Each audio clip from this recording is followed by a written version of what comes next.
फरवरी 2020 दिल्ली दंगों की वो तारीख जिसने देश को झकझोर कर रख दिया। कई दिनों तक चली हिंसा में 53 लोगों की जान गई, सैकड़ों लोग घायल हुए और करोड़ों रुपए की संपत्ति जलकर राख हो गई। इन्हीं दंगों के दौरान इंटेलिजेंस ब्यूरो के कर्मचारी अंकित शर्मा की हत्या का मामला पूरे देश में सबसे ज्यादा चर्चा में रहा। 26 फरवरी 2020 को चांदबाग पुलिया के पास खजूरी नाले से उनका शव बरामद हुआ था। पोस्टमार्टम में सामने आया कि उनके शरीर पर 51 गंभीर चोटें थीं। इस घटना ने पूरे देश को झकझोर कर रख दिया था। नमस्ते, मैं हूं असीम और आप देख रहे हैं एनडीटीवी इंडिया। इस वीडियो में हम अंकित शर्मा के हत्यारों और दिल्ली दंगे के हर एक दोषी की पूरी कुंडली आपके सामने रखेंगे, क्योंकि दिल्ली दंगा केस में करीब 6 साल तक सुनवाई चली और अब ट्रायल कोर्ट ने तत्कालीन आम आदमी पार्टी के पार्षद ताहिर हुसैन, नाजिम, कासिम, जावेद और अनस को हत्या और दंगों से जुड़े गंभीर अपराध में उम्र कैद की सजा सुना दी है। अदालत ने अपने फैसले में साफ कहा कि अभियोजन पक्ष ने आरोपियों के खिलाफ ऐसा मजबूत और विश्वसनीय केस पेश किया जिसने उनके अपराध को संदेह से परे साबित कर दिया। लेकिन आखिर दिल्ली पुलिस ने ऐसा कौन सा सबूत जुटाया जिसने इतने लंबे ट्रायल के बाद भी अदालत में अपना दम बनाए रखा? आपको बता दें कि 25 फरवरी 2020 को उत्तर पूर्वी दिल्ली में हिंसा चरम पर थी। चांदबाग, भजनपुरा, खजूरी खास, दयालपुर और आसपास के इलाकों में आगजनी, पथराव और हिंसा लगातार जारी थी। इसी दौरान आईबी कर्मचारी अंकित शर्मा लापता हो गए।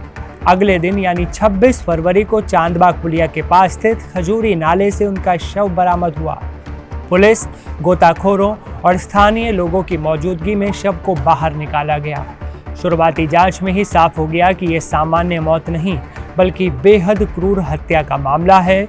यहीं से दिल्ली पुलिस की स्पेशल इन्वेस्टिगेशन टीम ने हत्या की विस्तृत जांच शुरू कर दी। अब बात करते हैं कि जांच में सबसे बड़ी चुनौती क्या थी। जांच अधिकारियों के सामने सबसे बड़ी चुनौती ये थी कि पूरा इलाका दंगों की आग में जल चुका था। कई जगह आगजनी हुई थी, भारी पत्थरबाजी हुई थी और हजारों लोग सड़कों पर थे। कई सीसीटीवी कैमरे क्षतिग्रस्त हो चुके थे, जबकि कुछ कैमरों का रुख बदल दिया गया था। ऐसे माहौल में किसी एक व्यक्ति की भूमिका तय करना आसान नहीं था। इसलिए जांच एजेंसी ने शुरुआत से ही तय किया कि मामला केवल गवाहों के बयानों पर नहीं बनाया जाएगा, बल्कि हर तथ्य को वैज्ञानिक और तकनीकी साक्ष्यों से जोड़ा जाएगा। दिल्ली पुलिस ने जांच को पूरी तरह वैज्ञानिक आधार पर आगे बढ़ाया। जांच टीम ने घटनास्थल का बारीकी से निरीक्षण किया और हर छोटे बड़े साक्ष्य को सुरक्षित किया। जांच के दौरान पुलिस ने घटनास्थल का वैज्ञानिक निरीक्षण कराया, आसपास के सभी उपलब्ध सीसीटीवी फुटेज जुटाए, मोबाइल फोन और कॉल डिटेल रिकॉर्ड्स जिसे सीडीआर कहते हैं उसका विश्लेषण किया और आरोपियों की लोकेशन की भी जांच की।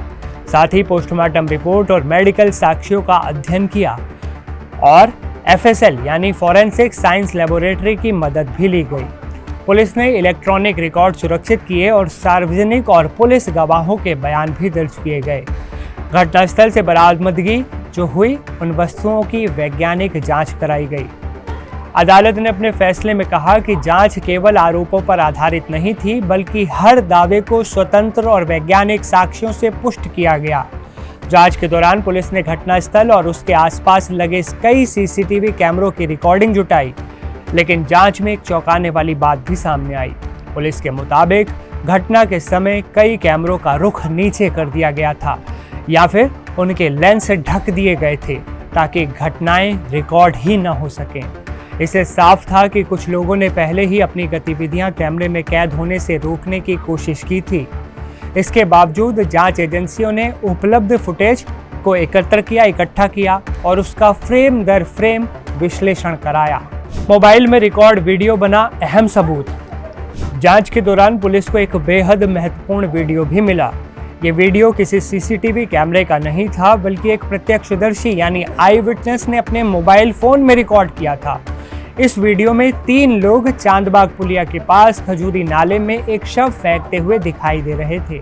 पुलिस ने इस वीडियो को कानूनी प्रक्रिया के तहत जब्त किया। इसके बाद इसकी फॉरेंसिक जांच कराई गई और अदालत में इलेक्ट्रॉनिक साक्ष्य के रूप में पेश भी इसको किया गया। ट्रायल कोर्ट ने इसे पूरे मामले का सबसे महत्वपूर्ण इलेक्ट्रॉनिक साक्ष्य सबूत माना। अदालत के मुताबिक इसी वीडियो की मदद से जांच एजेंसी हत्या के बाद शव को ठिकाने लगाने की पूरी कहानी अदालत के सामने रखने में सफल रही। इस वीडियो ने प्रत्यक्षदर्शियों के बयानों की भी पुष्टि कर दी। अंकित शर्मा के शव का पोस्टमार्टम कराया गया। रिपोर्ट में सामने आया कि उनके शरीर पर 51 गंभीर चोटें थीं। इसमें धारदार हथियारों और भारी वस्तुओं से पहुंचाई गई चोटें भी शामिल थीं। पोस्टमार्टम रिपोर्ट ने साफ संकेत दिया कि अंकित शर्मा पर बेहद क्रूर तरीके से हमला किया गया था। जांच एजेंसी ने अदालत को बताया कि ये सामान्य मारपीट का मामला बिल्कुल नहीं था, ये एक सुनियोजित और निर्मम हत्या थी। जांच में ये भी सामने आया कि शव के कुछ हिस्सों को जलाने की भी कोशिश की गई थी। अब एक सवाल उठता है कि ताहिर हुसैन कैसे इस केस में फंसे और उनके घर से क्या क्या मिला। जांच के दौरान पुलिस ने तत्कालीन पार्षद ताहिर हुसैन के मकान की तलाशी ली थी। जांच एजेंसी के मुताबिक मकान की छत से बड़ी मात्रा में दंगों में इस्तेमाल होने वाले सामान बरामद हुए। इनमें बड़ी संख्या में पत्थर, ईंटें, पेट्रोल से भरी कांच की बोतलें, गुलेल और अन्य दंगाई सामग्री शामिल थी। इन सभी वस्तुओं को FSL भेजा गया, जहां उनकी वैज्ञानिक जांच कराई गई। अभियोजन पक्ष ने अदालत को बताया कि गवाहों के बयान, घटनास्थल के साइट प्लान और बरामद सामग्री एक दूसरे की पुष्टि करते हैं। अदालत ने भी माना कि ताहिर हुसैन का मकान हिंसक गतिविधियों का एक प्रमुख केंद्र बना हुआ था। इस मामले में कुल 91 गवाहों की गवाही दर्ज हुई। इनमें प्रत्यक्षदर्शी, स्थानीय निवासी, पुलिस अधिकारी, जांच अधिकारी, डॉक्टर, पोस्टमार्टम करने वाले विशेषज्ञ, FSL वैज्ञानिक और तकनीकी विशेषज्ञ शामिल थे। अदालत ने अपने फैसले में कहा कि इन गवाहों की गवाही एक दूसरे का समर्थन करती है और उनमें ऐसा कोई विरोधाभास नहीं है जिससे पूरे घटनाक्रम पर संदेह पैदा हो। मामले की संवेदनशीलता को देखते हुए प्रमुख गवाहों और शिकायतकर्ता की सुरक्षा भी सुनिश्चित की गई ताकि वे बिना किसी दबाव के अदालत में अपनी बात रख सकें। इस मुकदमे की एक खास बात ये भी रही कि 11 मई 2026 को ट्रायल कोर्ट ने खुद चांदबाग पुलिया और आसपास के घटनास्थल का निरीक्षण किया।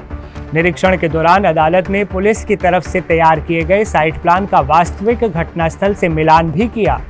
कोर्ट ने पाया कि जांच एजेंसी की तरफ से तैयार किया गया साइट प्लान सही था और घटनास्थल की वास्तविकता को जो स्थिति थी उसकी वास्तविक स्थिति उसको दर्शाता भी था। इस निरीक्षण ने भी अदालत के सामने जांच की विश्वसनीयता को मजबूत किया। सुनवाई के दौरान आरोपियों की ओर से कई कानूनी और तथ्यात्मक आपत्तियां उठाई गईं।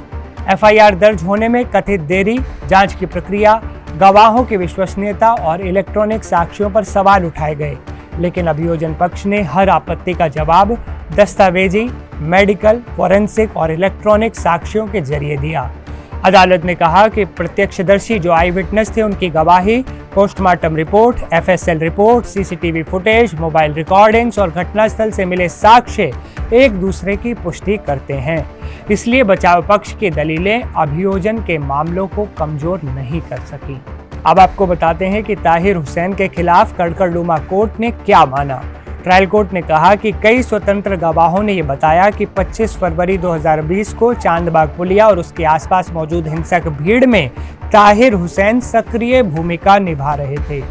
गवाहों के मुताबिक वो अपने मकान से लगातार बाहर आ जा रहे थे, भीड़ को उकसा रहे थे और भड़काऊ बातें कह रहे थे। अभियोजन पक्ष ने यह भी कहा कि उसका मकान पत्थर, ईंट और पेट्रोल बम जैसी सामग्री का केंद्र बना हुआ था। गवाहों की गवाही, बरामद सामग्री और अन्य साक्ष्यों के आधार पर अदालत ने ताहिर हुसैन को भारतीय दंड संहिता की धारा 188, 147, 148, 365, 153A, 149 और 302 के तहत दोषी ठहराया था। हालांकि अदालत ने उन्हें धारा 120B, 505, 109 और 114 के आरोपों से बरी भी कर दिया। नाजिम और कासिम की भूमिका। अदालत ने कहा कि कई आई विटनेस गवाहों ने नाजिम और कासिम की पहचान हिंसक भीड़ के सदस्यों के रूप में की। कुछ गवाहों ने दोनों को अंकित शर्मा को पकड़कर घसीटते हुए देखने की बात भी कोर्ट को बताई। जांच के दौरान बरामद चाकू और फोरेंसिक विभाग की राय ने भी अभियोजन पक्ष के मामले को समर्थन दिया। अदालत ने दोनों को हत्या और दंगों से जुड़े गंभीर अपराधों में दोषी ठहराया। हालांकि नाजिम को आर्म्स एक्ट और दोनों को आपराधिक साजिश की धारा 120B से राहत दी। जावेद और अनस की भूमिका। जावेद और अनस के खिलाफ भी कई प्रत्यक्षदर्शी जो आई विटनेस थे, गवाह थे, वो सामने आए। गवाहों ने अदालत को बताया कि दोनों हिंसक भीड़ का हिस्सा थे और चांदबाग पुलिया के आसपास जो हिंसा हुई और हत्या की घटना के दौरान मौके पर ही ये लोग मौजूद थे। फोटो पहचान, अदालत में हुई पहचान और अन्य गवाहों की गवाही ने उनकी भूमिका की पुष्टि की। अदालत ने माना कि अभियोजन पक्ष उनके खिलाफ आरोप साबित करने में सफल रहा। अपने फैसले में ट्रायल कोर्ट ने कहा कि जांच एजेंसी ने किसी एक साक्ष्य पर भरोसा नहीं किया। हर महत्वपूर्ण तथ्य को कई स्वतंत्र स्रोतों से पुष्ट किया गया। जहां प्रत्यक्षदर्शियों यानी आई विटनेस ने आरोपियों की मौजूदगी बताई, वहीं मोबाइल लोकेशन ने उनकी मौजूदगी की पुष्टि कर दी। सीसीटीवी और मोबाइल वीडियो ने घटनाक्रम को स्पष्ट भी कर दिया। पोस्टमार्टम और एफएसएल रिपोर्ट ने हत्या के तरीके और बरामद हथियारों को घटना से जोड़ा। घटनास्थल से मिले वैज्ञानिक साक्ष्यों और दस्तावेजी रिकॉर्ड ने पूरी कड़ी को मजबूत कर दिया। अदालत ने कहा कि जब इन सभी साक्ष्यों को एक साथ देखा जाता है तो घटनाओं की ऐसी श्रृंखला सामने आती है जिसमें किसी भी उचित संदेह की गुंजाइश ही नहीं बचती। करीब 6 साल तक चले ट्रायल के बाद अदालत ने माना कि दिल्ली पुलिस की जांच वैज्ञानिक, निष्पक्ष और पेशेवर तरीके से की गई थी। जांच एजेंसी ने मौखिक, दस्तावेजी, मेडिकल, फोरेंसिक और इलेक्ट्रॉनिक साक्ष्यों को जोड़कर अपराध की पूरी श्रृंखला स्थापित की और अभियोजन पक्ष आरोपियों का अपराध साबित करने में सफल हो गया। इसी आधार पर अदालत ने मोहम्मद ताहिर हुसैन, नाजिम, कासिम, जावेद और अनस को दोषी ठहराया था।